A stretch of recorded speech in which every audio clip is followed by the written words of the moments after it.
Assalamualaikum warahmatullahi wabarakatuh. Perkenalkan, nama saya Stefani Mutiara Putri dengan NPM 226810720 dari Fakultas Keguruan dan Ilmu Pendidikan, Program Studi Pendidikan Akuntansi tahun angkatan 2022 di Universitas Islam Riau.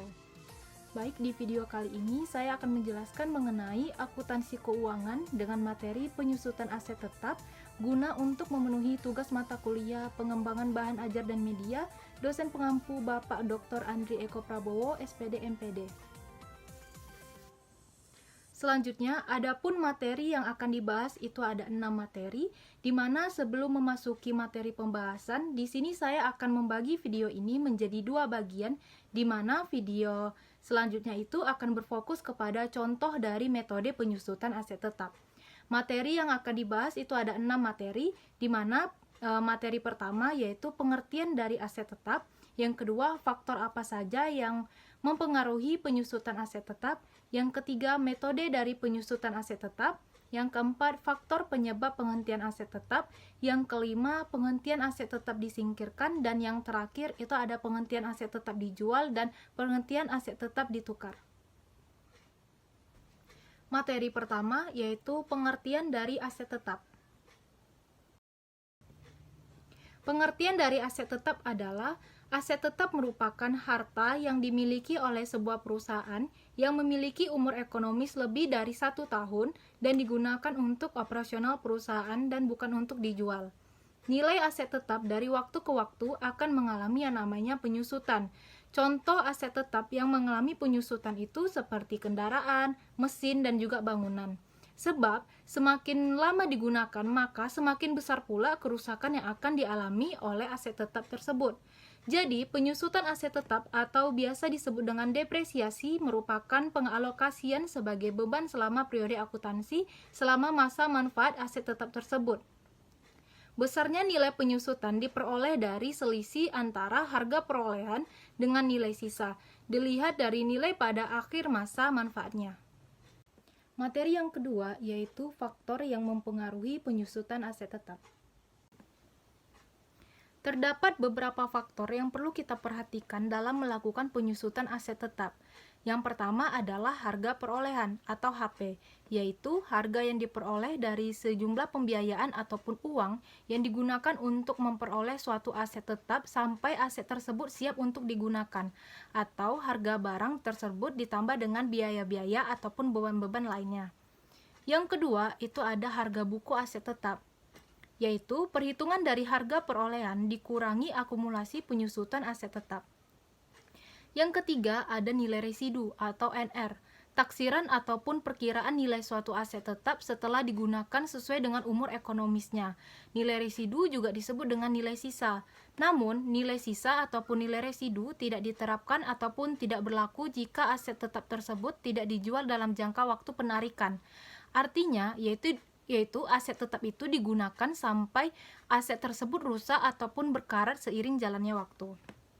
Yang terakhir itu ada umur ekonomis atau disingkat menjadi UE.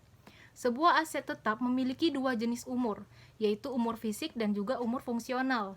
Umur fisik itu mengacu pada kondisi fisik suatu aset tetap yang masih dalam keadaan kondisi baik. Sedangkan umur fungsional adalah pemanfaatan yang mengacu pada kontribusi ataupun manfaat dari aset yang digunakan.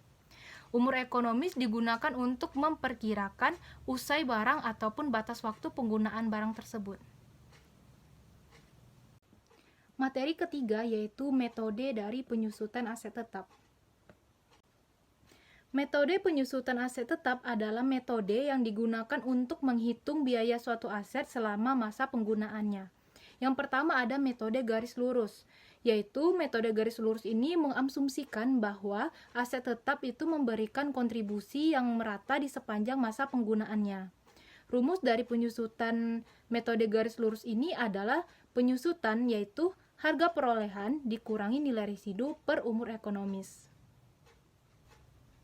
Metode yang kedua yaitu adalah metode jumlah angka tahun, yaitu penyusutan aset tetap dihitung dengan cara mengalihkan bagian pengurangan yang setiap tahunnya selalu berkurang ataupun menurun dengan harga perolehan ataupun HP dikurangi dengan nilai residu ataupun NR. Rumus dari metode jumlah angka tahun ini ialah sisa usia aset tetap pada tahun penggunaan per jumlah angka tahun usia aset tetap dikali harga perolehan dikurangi dengan nilai residu. Selanjutnya, metode yang ketiga yaitu adalah metode hasil produksi. Pada metode hasil produksi ini, agar dapat menghitung nilai penyusutan aset tetap, pada tiap prode harus dihitung tarif penyusutan pada tiap unit produk. Rumus dari metode hasil produksi ini ialah tarif penyusutan sama dengan harga perolehan atau HP dikurangi dengan nilai residu ataupun NR per taksiran hasil produksi. Metode yang keempat yaitu metode satuan jam kerja. Penyusutan metode satuan jam kerja ini didasarkan pada pemikiran bahwa berkurangnya nilai suatu aset itu disebabkan karena berapa jam lamanya aset tersebut digunakan atau dioperasikan oleh perusahaan selama umur ekonomisnya. Belum tentu aset tetap berkurang nilainya karena lama waktu suatu aset yang dimiliki oleh perusahaan. Rumus dari metode satuan jam kerja ini adalah tarif penyusutan sama dengan harga perolehan dikurang dengan nilai residu atau NR per taksiran jam kerja. Penyusutan jumlah jam kerja periode dikali dengan tarif penyusutan per jam. Metode yang terakhir yaitu nomor 5, yaitu metode penyusutan saldo menurun ganda. Metode penyusutan saldo menurun ganda ini merupakan penyusutan aset tetap tiap tahun yang digunakan berdasarkan presentase tertentu yang dihitung dari harga buku yang bersangkutan. Presentase penyusutan ditetapkan sebesar 2 kali presentase penyusutan metode garis lurus. Adapun rumus dari metode penyusutan saldo menurun ganda ini ialah penyusutan buka kurung 100% dibagi dengan umur ekonomis tutup kurung dikali dengan 2 tutup kurung dikali dengan nilai perolehan per nilai buku. Materi keempat yaitu faktor penyebab penghentian aset tetap. Faktor penyebab penghentian aset tetap itu terbagi menjadi 2 bagian. Yang pertama ada faktor fisik, yang kedua ada faktor fungsional. Yang pertama ada faktor fisik. Faktor fisik ini terjadi ketika nilai aset terus menurun karena penggunaannya yang terlalu sering, usia barang sudah tua dan telah rusak. Misalnya, perusahaan marki memiliki sebuah meja kerja yang sudah lama digunakan. Meja tersebut semakin lama digunakan, maka nilai dari barang tersebut akan berkurang. Kemudian, saat meja tersebut sudah rusak, maka akan dihentikan pemakaiannya. Jadi, faktor fisik ini adalah di mana barang tersebut sering digunakan dan lama-kelamaan akan mengalami yang namanya kerusakan ataupun nilai dari aset tersebut bakal berkurang, maka barang tersebut harus dihentikan pemakaiannya. Faktor yang kedua itu ada faktor fungsional, di mana kondisi ini biasanya terjadi karena adanya ketidakmampuan sebuah aset dalam memenuhi produksi, sehingga aset tersebut harus digantikan dengan yang baru. Misalnya aset laptop perusahaan, ketika kebutuhan perusahaan itu semakin tinggi, maka semakin lama umur laptop yang digunakan, maka semakin sulit juga untuk aset atau laptop tersebut memenuhi kebutuhan perusahaan tersebut. Laptop perusahaan ini akan dihentikan dengan menggantikan dengan laptop yang baru. Maka solusi dari faktor fungsional ini ialah membeli laptop yang baru agar kebutuhan perusahaan yang semakin tinggi tersebut dapat dipenuhi. Materi yang kelima yaitu penghentian aset tetap disingkirkan. Pembuangan aset tetap dapat dilakukan jika aset tersebut tidak berguna lagi bagi perusahaan dan tidak memiliki yang namanya nilai jual. Jika aset tersebut belum disusutkan secara penuh, maka kita harus terlebih dahulu melakukan jurnal penyusutan sebelum aset tersebut dibuang ataupun dihapus dari catatan akuntansi perusahaan. Berikut ada contoh studi kasus, yaitu di mana kendaraan diperoleh dengan harga perolehan sebesar 75 juta. Rusak berat sehingga harus dihentikan dari pemakaiannya. Akumulasi penyusutan berjumlah 74 juta. Kerugian akibat penghentian kendaraan tersebut pada contoh di atas dapat dihitung sebagai berikut, yaitu harga buku kendaraan di mana harga perolehan yaitu 75 juta dikurangi dengan akumulasi penyusutan sebesar 74 juta, yaitu dapat 1 juta. Jurnal yang harus kita buat yaitu nama akun di posisi debit, yaitu akumulasi penyusutan kendaraan di debit sebesar 73 juta, dan rugi penghentian aset tetap itu posisinya di debit sebesar 1 juta, dan di kredit itu ada kendaraan sebesar 74 juta. Materi yang keenam yaitu penghentian aset tetap dijual dan penghentian aset tetap ditukar. Aset tetap yang dimiliki oleh sebuah perusahaan itu memiliki yang namanya umur ekonomis, di mana semakin berkurangnya nilai ekonomis, maka semakin tidak efektif dalam penggunaannya. Perusahaan terkadang mengakhiri aset tetap tersebut dengan cara menjualnya. Dalam kegiatan jual beli, timbulnya laba ataupun keuntungan dan juga kerugian itu ialah hal yang sangat biasa ataupun normal terjadi pada saat jual beli. Perusahaan akan memperoleh laba jika hasil penjualannya lebih besar dibandingkan nilai buku aset tetap, dan perusahaan akan memperoleh keuntungan apabila hasil penjualannya itu lebih besar dibandingkan nilai buku aset tetap. Begitu juga sebaliknya, perusahaan akan mengalami yang namanya kerugian jika harga jual itu lebih rendah dari nilai buku aset tetap tersebut. Berikut ini adalah jurnal untuk mencatat aset tetap dijual. Yang pertama yaitu jika timbul laba ataupun keuntungan dicatat dengan jurnal. Yang pertama di posisi debit itu ada kas dan juga akumulasi penyusutan aset tetap. Sedangkan di posisi kredit itu ada aset tetap sama laba penjualan aset tetap. Jika timbul kerugian dicatat dengan jurnal. Yang pertama di posisi debit itu ada kas dan juga akumulasi penyusutan aset tetap di posisi debit, rugi penjualan aset tetap di posisi debit, dan di posisi kredit itu ada aset tetap. Penghentian aset tetap. Selain dibuang dan juga dijual, penghentian juga bisa dilakukan dengan cara pertukaran seperti perusahaan menukar aset lamanya dengan aset yang baru dengan cara mempertimbangkan harga pasar aset lama. Pertukaran ini dapat terjadi antara aset tetap yang sejenis maupun yang tidak sejenis. Nilai tukar tambah dapat lebih tinggi maupun lebih rendah dari nilai buku aset tetap lama. Nilai yang tersisa ataupun jumlah terutang atas transaksi pertukaran ini dapat dibayar secara tunai maupun dicatat sebagai kewajiban ataupun utang. Pertukaran aset tetap seperti ini juga dapat menimbulkan keuntungan ataupun kerugian yang perlu diakui dalam catatan akuntansi pada saat pertukaran terjadi. Penghentian aset tetap ditukar. Yang pertama yaitu aset tetap ditukar dengan aset tetap yang sejenis. Dalam pertukaran aset tetap dengan aset tetap yang sejenis, maka apabila menimbulkan laba, maka pertukaran tersebut tidak diakui. Sedangkan jika rugi atas pertukaran tersebut, maka harus diakui, yaitu yang dinamakan dengan prinsip konservatisme. Dengan contoh studi kasus yaitu perusahaan memiliki mobil yang dibeli bulan Februari 2019 seharga 80 juta.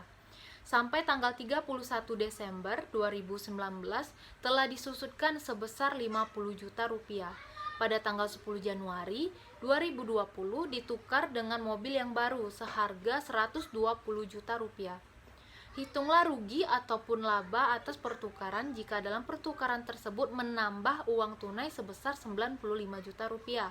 Hitunglah rugi ataupun laba atas pertukaran jika dalam pertukaran tersebut menambah uang tunai 85 juta rupiah. Jadi di sini itu ada dua. Yang pertama, jika dalam pertukaran tersebut menambah uang tunai sejumlah 95 juta, dan yang kedua itu ada mencari rugi ataupun laba dengan menambahkan uang tunai sebesar 85 juta rupiah. Selanjutnya yaitu cara menentukan apakah kita laba ataupun rugi dalam penambahan uang tunai. Yang pertama ada 95 juta dan yang kedua penambahan uang tunai sebesar 85 juta. Yaitu cara mencarinya ialah yang pertama kita harus mengetahui harga beli mobil. Harga beli mobilnya itu sebesar 120 juta rupiah. Sedangkan harga dari mobil yang lama itu sebesar 80 juta rupiah. Dari soal tersebut telah disampaikan penyusutan dari aset tetap tersebut atau akumulasi penyusutan tersebut sebesar 50 juta rupiah, yaitu harga mobil lama dikurangi dengan akumulasi penyusutan, yaitu 80 juta rupiah dikurangi dengan 50 juta rupiah, itu dapat nilai buku mobil yang lama sebesar 30 juta rupiah dalam kurung, karena akan dikurangi dengan harga beli mobil yang awal, yaitu 120 juta rupiah. Selisih dari nilai buku itu baru kita dapatkan dengan 120 juta rupiah harga dari beli mobil dikurangi dengan nilai dari buku mobil yang lama, yaitu sebesar 30 juta rupiah. Dapat dari 30 juta rupiah itu yaitu dari 80 juta rupiah harga mobil lama dikurangi dengan akumulasi penyusutan, yaitu 50 juta, dapat 30 juta rupiah, yaitu selisih dari nilai buku tersebut ialah 90 juta rupiah. Karena di soal tadi penambahan uang tunai sebesar 95 juta rupiah, yaitu kita masukkan tambahan uang tunainya sebesar 95 juta rupiah. Jadi kita baru melihat apakah kita mendapatkan keuntungan ataupun kerugian, yaitu dengan selisih dari nilai buku yang kita peroleh tadi, yaitu 90 juta dikurangi dengan tambahan uang tunai kita, yaitu 95 juta.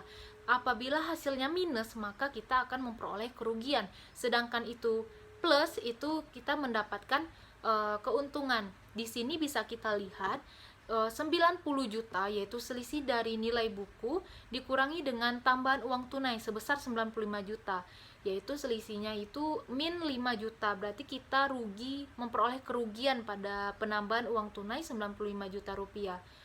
Jadi jurnal untuk mencatat kerugian ini yaitu mobil baru di posisi debit sebesar 120 juta rupiah, dan di bawahnya akumulasi penyusutan mobil masih di posisi debit sebesar 50 juta rupiah. Rugi pertukaran dari mobil itu yang udah kita memperoleh tadi, yaitu ruginya sebesar 5 juta rupiah di posisi debit, dan di posisi kredit itu ada mobil lama sebesar 80 juta rupiah dan kas atau penambahan uang tunai itu sebesar 95 juta rupiah di posisi kredit. Yang kedua yaitu penambahan uang tunai sebesar 85 juta rupiah. Di sini kita mencari apakah kita itu mendapatkan keuntungan ataupun kerugian dari pertukaran tersebut. Yang pertama yaitu sama dengan contoh sebelumnya, yaitu harga beli mobil sebesar 120 juta rupiah dengan harga mobil lama sebesar 80 juta rupiah dikurangi dengan akumulasi penyusutan, yaitu akumulasi penyusutannya itu sebesar 50 juta rupiah. Jadi kita memperoleh yang namanya nilai buku mobil lama, yaitu sebesar 30 juta rupiah dari selisih antara harga mobil lama dikurangi dengan akumulasi penyusutan. 80 juta rupiah dikurangi dengan 50 juta rupiah dapat nilai buku mobil lama sebesar 30 juta rupiah. Selisih nilai buku tersebut dapat kita cari, yaitu harga dari beli mobil yang di atas, yaitu 120 juta rupiah itu dikurangi dengan nilai buku mobil lama, yaitu sebesar 30 juta. Jadi selisih nilai buku tersebut memperoleh 90 juta rupiah. Karena kita tadi itu ada penambahan uang tunai sebesar 85 juta rupiah, maka kita masukkan tambahan uang tunai tersebut, yaitu sebesar 85 juta di posisi kurung, yaitu kita bakal mengurangi dengan selisih nilai buku. Selisih nilai buku tadi itu memperoleh hasilnya 90 juta rupiah dikurangi dengan tambahan uang tunai sebesar 85 juta. 90 juta rupiah dikurangi dengan 85 juta rupiah itu hasilnya yaitu 5 juta. Karena dia tidak min, karena masih ada lebih duit kita, yaitu 90 dikurang dengan 85 itu hasilnya 5 juta.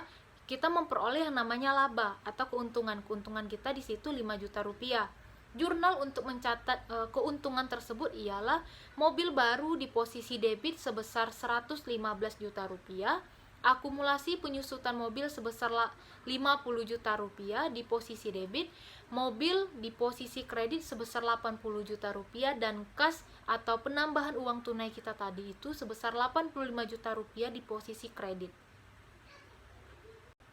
Selanjutnya yaitu yang nomor 2, aset tetap ditukar dengan aset tetap yang tidak sejenis, yaitu dimana kita langsung ke contoh studi kasus, yaitu sebuah truk Nissan dengan harga perolehan sebesar 150 juta rupiah telah disusutkan sebesar 70 juta rupiah pada tanggal 25 April 2020 ditukar dengan sebidang tanah dengan harga 200 juta rupiah.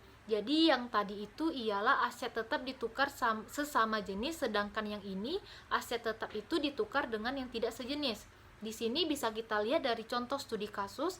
Yang pertama, ia memiliki sebuah truk Nissan, sedangkan di tanggal 25 April dia ingin menukarkan dengan sebidang tanah seharga 200 juta.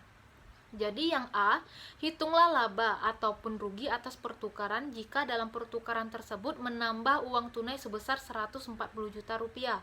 Sedangkan yang B itu hitunglah laba ataupun rugi atas pertukaran jika dalam pertukaran tersebut menambah uang tunai sebesar 115 juta rupiah. Selanjutnya yaitu cara mencari apakah kita memperoleh keuntungan dengan aset tetap ditukar dengan yang tidak sejenis ataupun kita memperoleh yang namanya kerugian. Yaitu caranya ialah harga beli tanah sebesar 200 juta rupiah, harga truk kita tadi yaitu 150 juta rupiah, penyusutannya itu 70 juta rupiah. Harga truk dikurangi dengan yang namanya penyusutan, dapat nilai buku truknya itu sebesar 80 juta rupiah. Kita akan mencari yang namanya selisih nilai buku. Cara mencari dari selisih nilai buku ini ialah harga beli tanah dikurangi dengan nilai buku truk, yaitu 200 juta rupiah dikurangi dengan 80 juta rupiah. Dapat hasilnya yaitu 120 juta rupiah. Karena kita yang pertama tadi A, penambahan uang tunai sebesar 140 juta rupiah, maka kita masukkan tambahan uang tunai tersebut sebesar 140 juta rupiah. Jadi cara mencari apakah kita memperoleh keuntungan ataupun kerugian yaitu dengan cara 120 juta rupiah tadi dikurangi dengan tambahan uang tunai kita yaitu sebesar 140 juta rupiah. Kita memperoleh min yaitu rugi sebesar 20 juta rupiah. Untuk mencatat kerugian itu, jurnalnya ialah tanah di posisi debit sebesar 200 juta, akumulasi penyusutan truk sebesar 70 juta rupiah di posisi debit, rugi pertukaran truk yaitu sebesar 20 juta rupiah yang tadi kita cari dari selisih nilai buku dikurangi dengan tambahan uang tunai, dapat 20 juta rupiah. Nah, jadi di posisi kreditnya itu ada truk sebesar 150 juta rupiah dan kas di posisi kredit sebesar 140 juta rupiah. Untuk mencari yang B yaitu tambahan uang tunai senilai 115 juta rupiah, apakah kita memperoleh laba ataupun juga kerugian. Cara mencarinya masih sama dengan yang tadi yaitu harga beli tanah 200 juta rupiah, harga truk 150 juta rupiah dikurangi dengan penyusutan yaitu 70 juta rupiah. Dapat nilai buku truknya itu 80 juta rupiah. Untuk mencari selisih dari nilai buku yaitu harga beli tanah yaitu 200 juta rupiah dikurangi dengan 80 juta tadi. Hasil dari harga truk dikurangi dengan penyusutan. 200 juta rupiah dikurangi dengan 80 juta rupiah dapat selisih nilai bukunya itu 120 juta rupiah.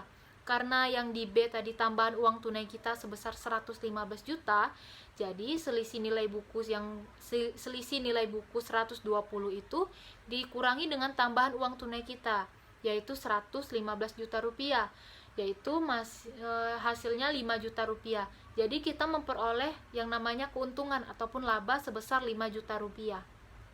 Untuk mencatat jurnal keuntungan ataupun laba yaitu posisi debit yaitu tanah sebesar 200 juta rupiah, akumulasi penyusutan truk sebesar 70 juta rupiah, di posisi kredit itu ada truk sebesar 150 juta rupiah, laba dari pertukaran kendaraan sebesar 5 juta rupiah, dan kas yaitu penambahan uang tunai kita sebesar 115 juta rupiah di posisi debit.